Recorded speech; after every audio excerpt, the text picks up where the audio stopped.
Bonjour, je vous retrouve aujourd'hui pour vous parler des grandes erreurs qu'on peut trouver dans une copie de philosophie. Dans l'introduction, il y a 3 grandes erreurs. D'abord, de se contenter de définir les notions comme dans un dictionnaire. Il faut les lier entre elles, parce que c'est comme ça qu'on va répondre à la problématique. Ça va beaucoup nous aider dans l'argumentation.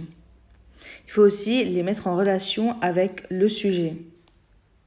Donc, si par exemple j'ai une question du genre « Le langage est-il un outil efficace ?» je dois définir langage et outil et les mettre en relation. Je vais vous donner un exemple pour le fait de lier la définition d'un mot au sujet. Par exemple, si j'ai le mot « religion », c'est une notion du programme. La religion à l'origine vient du latin « religere » qui veut dire « relier ». Relier dans le sens où on reliait les mortels aux dieux, aux immortels. Donc ça peut beaucoup aider en fait pour répondre à une problématique. On peut penser aussi à la conscience par exemple, qui vient de cum scire, avec savoir. Donc voilà, c'est savoir ce qu'on pense, etc. On peut mettre ça en relation avec beaucoup de choses. Donc vous voyez, je ne vais pas beaucoup m'étaler sur ça, mais voilà, c'est ce que je veux dire quand je dis qu'il faut bien définir les notions. Une grande erreur est de ne pas problématiser et de se contenter de prendre la question qui est proposée par le sujet, mais il faut montrer en quoi cette question pose vraiment problème. Et c'est en vraiment décortiquant cette question qu'on va trouver le vrai problème auquel on va répondre.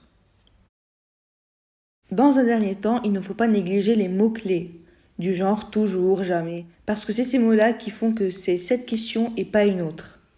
C'est ce qui rend cette question unique, donc il ne faut jamais les négliger.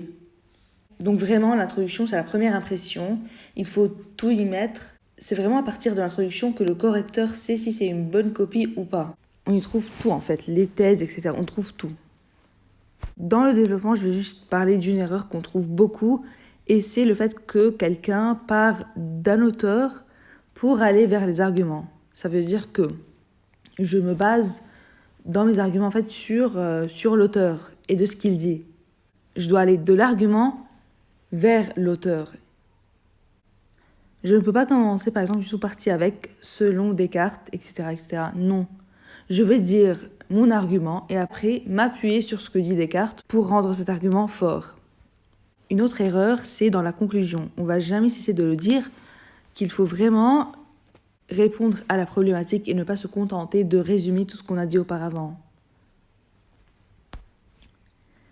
Un bonus, je vais vous parler d'une erreur qui énerve beaucoup les profs. Je l'ai vu, ça fait 2 ans que je fais de la philosophie parce que j'ai fait la spécialité HLP. Et ça, c'est lorsque vous aurez les notions l'inconscient et la conscience. Ne jamais dire que l'inconscient est le contraire de la conscience. L'inconscient est un mécanisme psychique. Ça veut dire qu'il est présent avec la conscience en même temps. Ce n'est pas le contraire. Ce n'est pas l'inconscience, par exemple, tomber dans les pommes. Et il ne faut jamais faire cette confusion. Merci, à bientôt.